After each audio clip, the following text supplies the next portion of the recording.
এদিকে রাজধানী ঢাকায় আজ সকাল থেকে বিভিন্ন বিশ্ববিদ্যালয়ের নব্য গ্র্যাজুয়েশন শেষ করা সরকারি চাকরি প্রত্যাশী শিক্ষার্থীরা আন্দোলন করেছেন।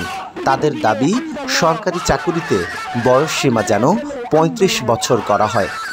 বাংলাদেশের শিক্ষা ব্যবস্থা খুবই ধীর গতিতে চলে, যার কারণে একজন শিক্ষার্থী গ্র্যাজুয়েশন অনার্স মাস্টার শেষ করতে সময় লাগে প্রায় ৩০-৩২ বছর।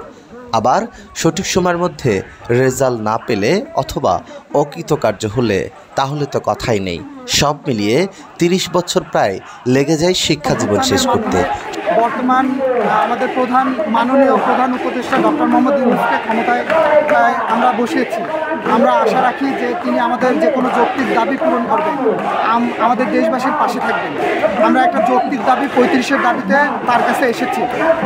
তিনি এই যৌক্তিক দাবি তার মেনে নেওয়ার জন্য আহ্বান জানাচ্ছি। আমরা দেখেছি যে আমাদের এই ৩৫ আন্দোলনে আমলারা চেষ্টা করতেছে তাদের অবসরের বয়সসীমা বাড়াইতে, মানে তারা তাদের সুযোগ খোঁজার জন্য আমাদের বিভিন্ন উপদেষ্টাদের বিভিন্নভাবে প্ররোচনা দিচ্ছে।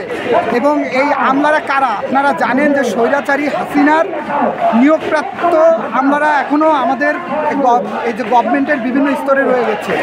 তারা তাদের অবসরের বয়সসীমা বৃদ্ধির চেষ্টা করতেছে, অথচ আমরা যে যৌক্তিক দাবি ৩৫-এর জন্য আন্দোলন করতেছি, এর পক্ষে বিভিন্ন ভ্রান্তিকর তথ্য ছড়াচ্ছে। আমরা জানি যদি চাকরির বয়সসীমা ৩৫ হয় তবে রাষ্ট্রের জন্য, রাষ্ট্রের অর্থনীতির জন্য উপকার হবে। যেমন একটা স্টুডেন্ট তার অনার্স মাস্টার করতেই প্রায় ২৭-২৮ বছর লেগে যায়।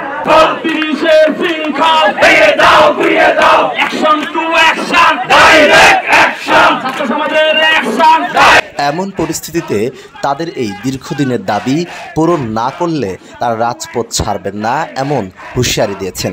এর আগে ছাত্রছাত্রীদের সাথে ধাওয়া পাল্টা ধাওয়া হয়েছে পুলিশের সাথে। এই ধাওয়া পাল্টা ধাওয়ায় বেশ কিছু শিক্ষার্থী আহত হয়েছেন।